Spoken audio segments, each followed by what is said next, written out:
Senang sekali ketemu Bapak Ibu di hari ini, hari Jumat Agung. Saya tidak sangka ibadah yang pagi ternyata sudah penuh. Saya berharap nanti ibadah 2 dan 3 juga kita menyiapkan tambahan kursi. Kita akan membaca, memulai firman pagi hari ini. Judulnya adalah Salib adalah perjanjian untuk terjadi pertukaran. The exchange covenant. Yesus datang untuk menukarkan dengan dosa, ditukar dengan hidup yang kekal. Dosa dibenarkan, yang salah diampuni, yang ada kutuk diganti menjadi berkat. Yang mau terima katakan amin. Yang terhina diganti dimuliakan. Itulah tujuan salib Kristus, terjadi pertukaran. Tapi khusus ibadah pagi, sebenarnya saya mau berbicara ini kepada teman-teman yang sudah mengikut Tuhan. Ibadah 2 nanti khotbahnya tentang pertukaran. Ibadah 1 ini saya mau berbicara tentang teman-teman yang sudah mengikut Kristus yang sudah lama. Mari kita belajar satu hal di mana Tuhan Yesus itu dalam kisah di salib itu dia bertemu dengan banyak orang dan setiap orang yang dia temui dia berikan perubahan. Tadi kita lihat dia ketemu dengan siapa? Barabas. Ya, dia ketemu Barabas.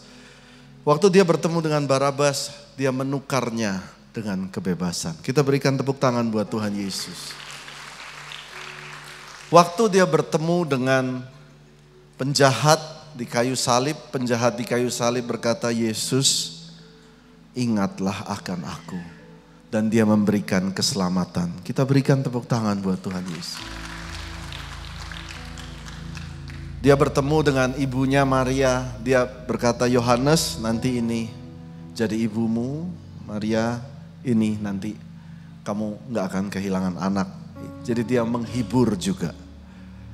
Tadi lucu ada drama anak-anak dari anak-anak youth, gereja, semua membuat drama yang bagus. Kita melihat luar biasa ya mereka persiapan, padahal persiapannya cuma tadi malam. Tapi mereka begitu luar biasa.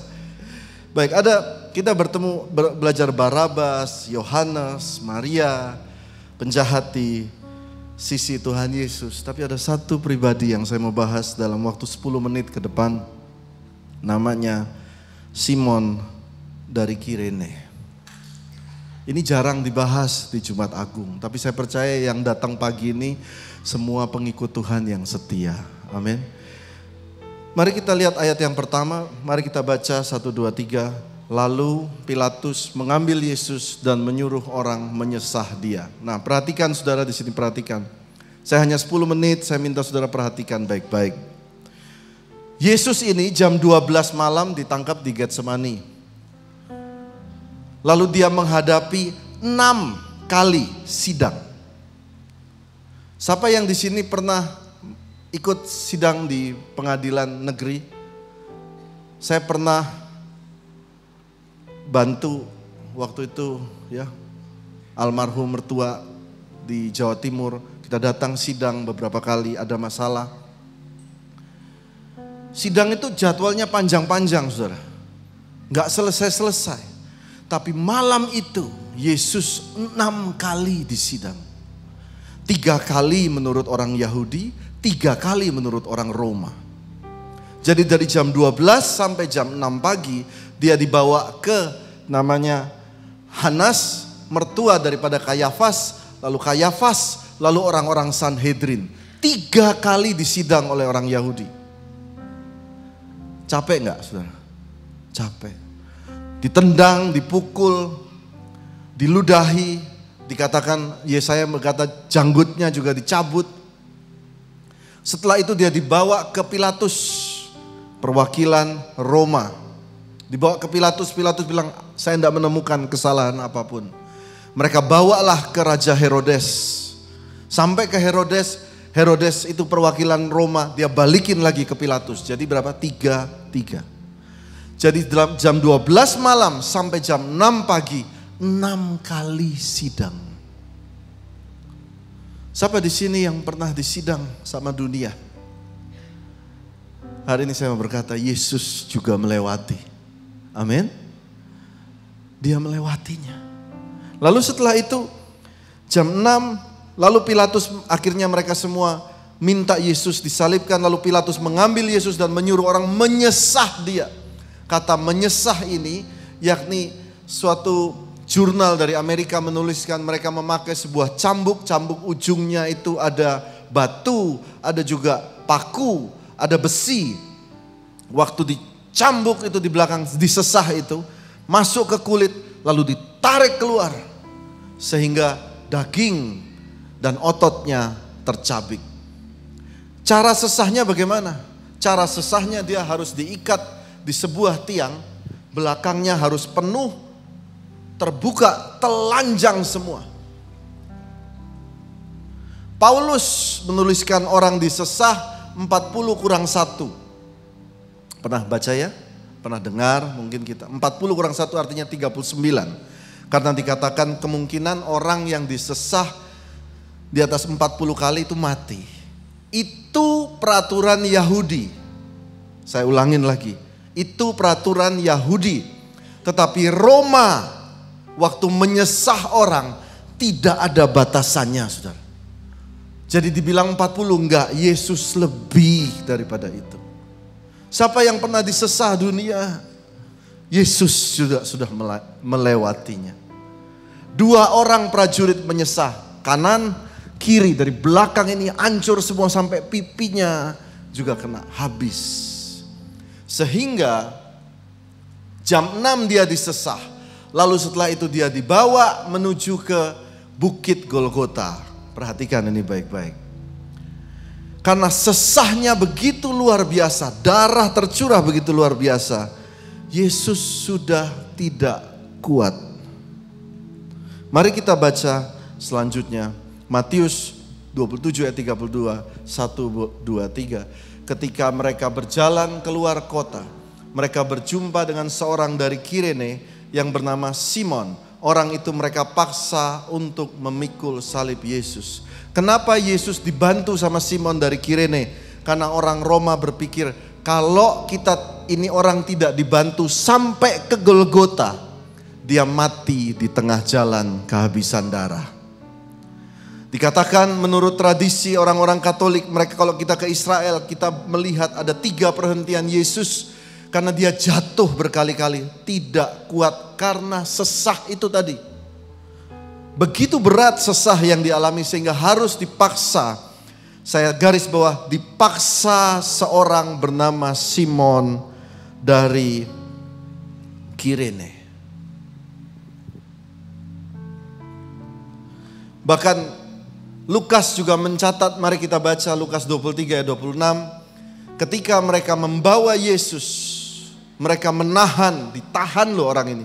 Seorang yang bernama Simon dari Kirene, yang baru datang dari luar kota, lalu diletakkan salib itu di atas bahunya, supaya dipikulnya sambil mengikut Yesus. Di sini lebih jelas lagi. Jadi Yesusnya jalan, terengah-engah, dia ikut di belakang, dia yang panggul. Mari kita fokus, waktu sisa 8 menit, tentang Simon dari Kirene. Siapa Simon dari Kirene? Catatan sejarah menunjukkan Simon dari Kirene adalah seorang Yahudi. Orang Yahudi itu tradisinya setiap Paskah, mereka kembali ke Yerusalem, mereka mau ikut perayaan Paskah, Pak. Karena itu dia dari Kirene datang jauh-jauh, mau ibadah, mau cari Tuhan. Katakan mencari Tuhan, 1, 2, 3. Mencari Tuhan. Dia mau mencari Tuhan. Tetapi waktu sampai di tempat itu, ketemu orang lagi dihukum orang Roma. Kita lihat ayat ini. Yang atas Matius 27 ayat 32. Simon dari Kirene, mereka paksa untuk memikul salib Yesus. Dia lihat ini, lu harus pikul salib Yesus. Dipaksa untuk ikut salib Yesus. pemikul salib Yesus. Bahkan Lukas menulisnya dipaksa untuk ditaruh bebannya di bahunya. Saya percaya Simon dari Kirene ini pasti ngomel. Siapa yang gak ngomel di sini, saudara? Saya datang cari Tuhan, saya cari kelegaan. Kok malah saya ketemu penjahat, saya harus nanggung beban begini berat. Dan saudara bayangkan, perhatikan saudara. Karena dia dipaksa harus ditaruh bebannya di atasnya. Dia pikir gua juga malu. Kenapa malu? Berdiri bersama seorang penjahat. Apa pikiran daripada istri saya? Belum lagi kalau waktu itu ada yang foto-foto.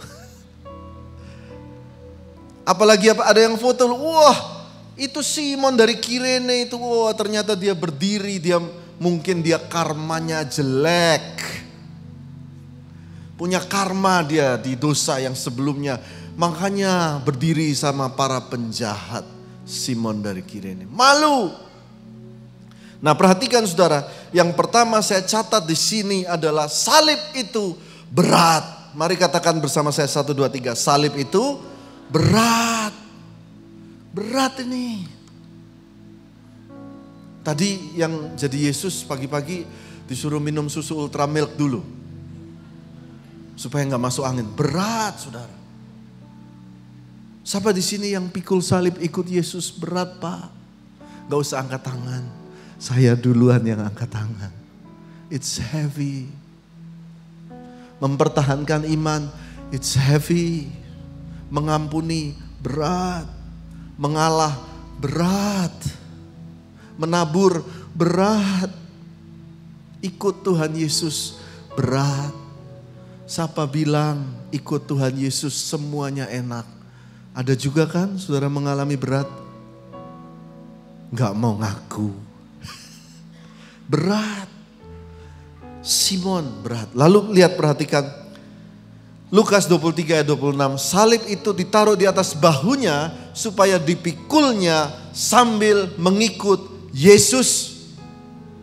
Yesus ini baru disesah. Dikatakan secara jelas di Lukas. Yesus duluan jalan. Napasnya susah. Darahnya keluar begitu banyak. Jalan pelan, dia di belakang sudah berat ngikutin orang di depan yang jalannya lambat. Sudah berat, slow lagi. Kapan sampai Golgota? Kapan sampainya? Kapan sampai Tuhan aku diberkati? Aku mengikut engkau, gak sampai-sampai sementara yang lain sudah beli private jet buat anaknya umur 2 tahun. Ada yang tahu? Kapan Tuhan tetangga, wah dia korupsi dan diberkati. Berat, lama.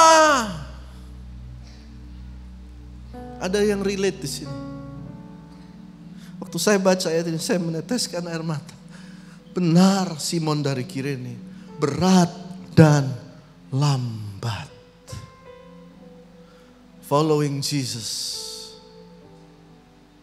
take your cross is heavy and slow. Siapa yang masih mau pikul salib Yesus? Beberapa ibu pelan gini. Berat dan lambat. Tapi percayalah saudara, Yesus itu setiap bertemu orang selalu mengubah hidupnya. Amin. Selalu. Barabas berubah. Bagaimana dengan Simon? Mari kita lihat. Pada waktu hari Pentakosta, ada tertulis di Kisah Para Rasul. Pada waktu itu di Yerusalem, mari kita baca sama-sama. Pada waktu itu di Yerusalem diam orang-orang Yahudi yang saleh dari segala bangsa di bawah kolong langit. Nah ini yang saya sebutkan tadi. Makanya orang itu, Simon itu datang. Dia orang Yahudi, dia datang mau perayaan. Pada waktu di Yerusalem diam orang-orang Yahudi yang saleh. Dia dari Kirene. Jadi dia masih stay di situ. Lalu ayat 10, mari kita baca. Frigia, Pamfilia, Mesir, daerah Libya, berdekatan dengan Kirene, pendatang-pendatang dari Roma. Simon masih ada waktu Pentakosta. Lalu kita lihat siapa Simon ini. Dia lalu memberikan pengaruh kepada orang-orang dari Kirene tentang Injil. Mari kita baca Kisah Rasul 13 ayat 1. Pada waktu itu dalam jemaat di Antioquia ada beberapa nabi dan pengajar. Mari kita baca. Barnabas dan Simeon yang disebut Niger dan Lukius orang Kirene. Dari mana Injil diberitakan di Kirene? Dari Simon orang Kirene. Bagian terakhir, saudara. Simon dari Kirene pasti berkata begini, setelah dia tahu Yesus bangkit, setelah dia tahu Yesus disalib dan bangkit untuk dosa, lalu dia mulai mengabarkan Injil. Dia mulai berkata kepada orang-orang di sekitarnya, kamu tahu Yesus? Yesus yang disalib itu? Saya bantu pikul salibnya. Bekas birunya masih ada di belakang. Mau lihat? Mau lihat? Nih saya tunjukin. Yang tadi terhina, Tuhan ganti jadi kemu. Semua yang bertemu Yesus, yang tadi dia cari Tuhan, ternyata Tuhan ditemukan di tempat yang rendah. Berikan tepuk tangan buat Tuhan Yesus. Waktu dia bercerita tentang, tahu Yesus yang disalib? Tahu gak siapa yang pikul salibnya? Gua. Waktu saudara nanti dijemput Tuhan di awan-awan yang permai, saudara pertahankan salib saudara yang berat dan slow itu. Saudara akan berkata kepada malaikat-malaikat, tahu Yesus itu? Saya ikut pikul salibnya. Saya ikut main orkes di sini. Saya ikut main tadi pagi latihan jam 5. Tahu Yesus itu? Saya ikut dalam pelayanan. Tahu gereja Cijantung? Saya ikut menabur di situ. Itu yang namanya pikul salib. Bagian terakhir. Mari kita baca Markus 15 ayat 21. Pada waktu itu lewat seorang yang bernama Simon. Ini Markus menuliskan tentang Simon dari Kirene. Mari kita baca 1, 2, 3. Pada waktu itu lewat seorang yang bernama Simon orang Kirene, ayah Alexander dan Rufus, yang baru datang dari luar kota, dan orang itu mereka paksa untuk memikul salib Yesus. Nah, di sini ditulis oleh Markus bahwa Simon dari Kirene punya anak bernama siapa? Alexander dan Rufus. Kenapa disebut? Karena misalnya saya punya istri Intan, anak saya namanya Joy.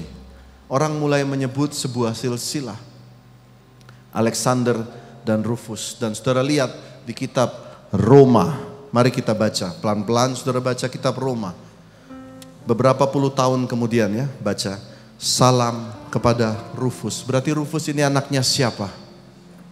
Simon Kirene. 1, 2, 3. Salam kepada Rufus, orang pilihan dalam Tuhan. Hari ini kita tahu siapa yang pikul salib Yesus.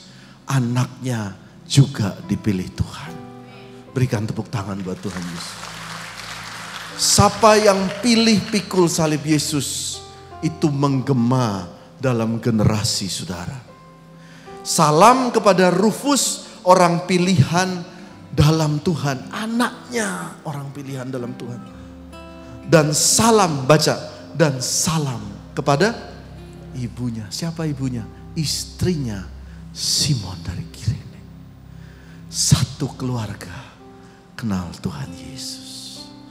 Satu kota kenal Tuhan Yesus. Berikan tepuk tangan buat Tuhan Yesus. Bagian terakhir, mari kita baca sama-sama. Maukah engkau memikul salib? 1, 2, bentar pelan-pelan. Memikul salib dan mengikut Yesus. Berat Pak? Berat. Pelan Pak? Pelan. Tapi sampai ke Golgota. Sampai di endingnya. Amin.